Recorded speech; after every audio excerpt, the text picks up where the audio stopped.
Assalamualaikum warahmatullahi wabarakatuh. Perkenalkan, nama saya Safira Putri Suherman dari Prodi S1 Kebidanan semester 4 Universitas Medika Suherman. Di sini saya akan menjelaskan tentang konseling jarak kehamilan. Assalamualaikum Bu. Waalaikumsalam Bu, silakan duduk Ibu. Ya. Selamat pagi Ibu, perkenalkan saya Bidan Safira yang berjaga pada klinik bahagia pada pagi hari ini. Boleh saya tahu nama Ibu siapa?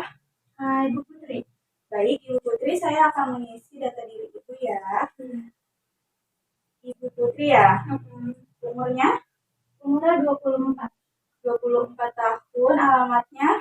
Di Kampung Tanah Baru. Kampung Tanah Baru ya. Pekerjaannya? Saya guru sih.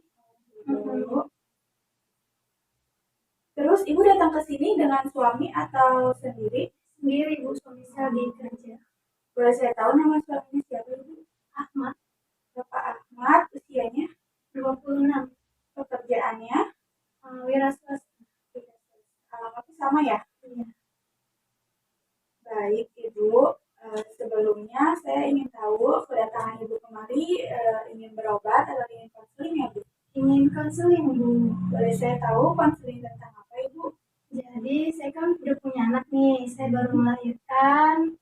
Anak saya usianya itu 7 atau 8 bulan gitu Bu. Nah terus saya kepikiran nih sama suami saya untuk punya anak lagi. Iya, apa itu baik untuk saya? Oh baik, saya simpulkan ya berarti Ibu ingin mengatur jarak kehamilan ya, ingin tahu baik atau enggaknya kalau misalkan Ibu hamil sekarang sedangkan anak Ibu baru berusia 7 bulan. Baik, untuk riwayat penyakit apakah Ibu mempunyai riwayat penyakit sebelumnya? Tidak ada. Kalau untuk menstruasinya Ibu pertama kali menstruasi umur berapa Bu? 12 tahun kayaknya. 12 tahun ya. Itu lama haidnya berapa hari? 7 hari. 7 hari. Untuk jumlah ganti pembalutnya dalam sehari itu berapa kali ya Bu? 2 sampai 3 sih. Oke, 2 sampai 3 hari ya. Kalau untuk menstruasinya ini dibarengi dengan rasa sakit, rasa nyeri pinggang atau apa itu? Nyerinya tuh kayak sedikit aja sih, nggak terlalu nyeri ya. Iya. Kalau untuk keputihannya, alhamdulillah tidak ada keputihannya. Maaf Ibu, sebelumnya lama perkawinan ini udah berapa tahun? Mau jalan 2 tahun. Mau jalan 2 tahun ya. Maaf, ini perkawinan yang pertama? Iya betul.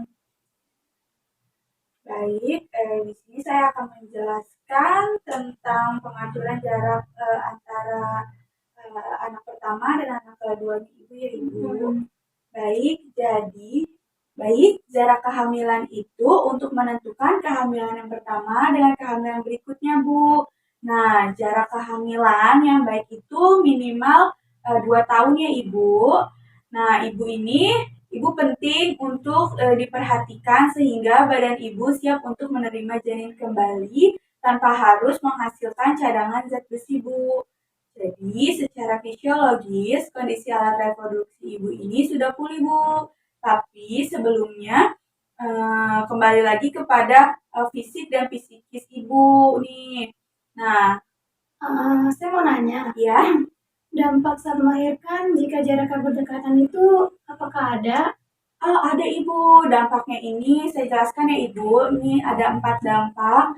Yang pertama itu anemia Ibu. Ibu akan kekurangan darah. Terus yang kedua itu Ibu akan mengalami ketuban pecah dini Bu.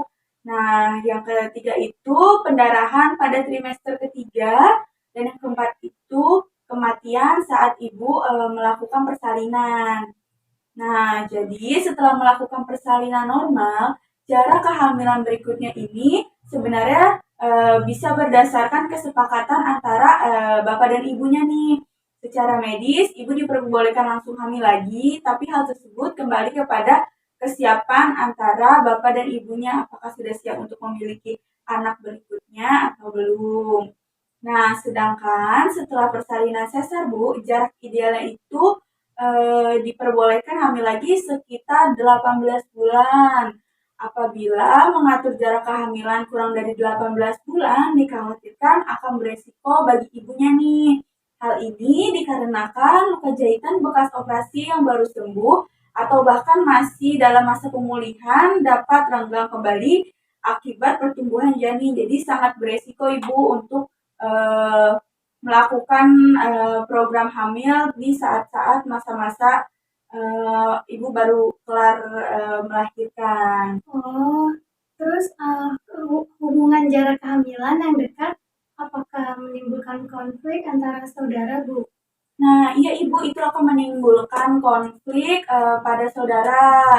Hal ini timbul karena jarak yang menyebabkan pertengkaran atau perkembangan antara saudara menjadi sama nih Bu, termasuk perkembangan emosional. Hal ini menyebabkan kakak atau adiknya sulit mengalah. Jadi tuh dia namanya anak-anak ya Bu, dalam masa perkembangannya itu dia tuh sulit mengalah. Yang satu kakaknya nggak mau ngalah sama adiknya, yang satu adiknya nggak mau ngalah juga.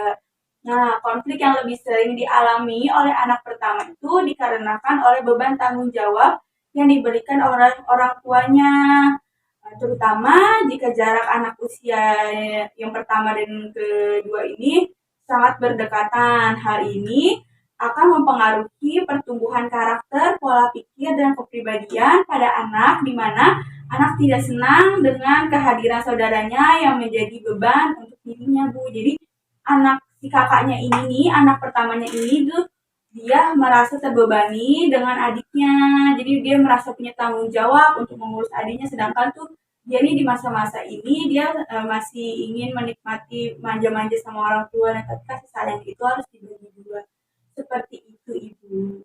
Oh, seperti itu. Iya. Nah, jadi seperti itu ibu. Apakah ada yang ingin ditanyakan lagi? Sudah cukup jelas sih, Bu, atas yang sudah Ibu jelaskan. Sebelumnya saya mau tanya, ibu yang hamil anak pertama itu sesar atau normal? Normal sih.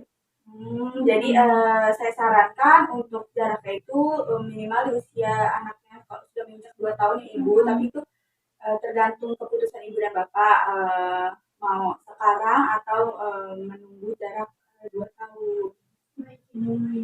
Baik, sudah itu saja yang dapat saya sampaikan. Jika tidak ada pertanyaan, terima kasih ibu sudah berkunjung ke klinik kami. Terima kasih Ibu. Ya. Assalamualaikum. Waalaikumsalam. Sekian video konseling dari saya, kurang lebihnya mohon maaf. Wassalamualaikum warahmatullahi wabarakatuh.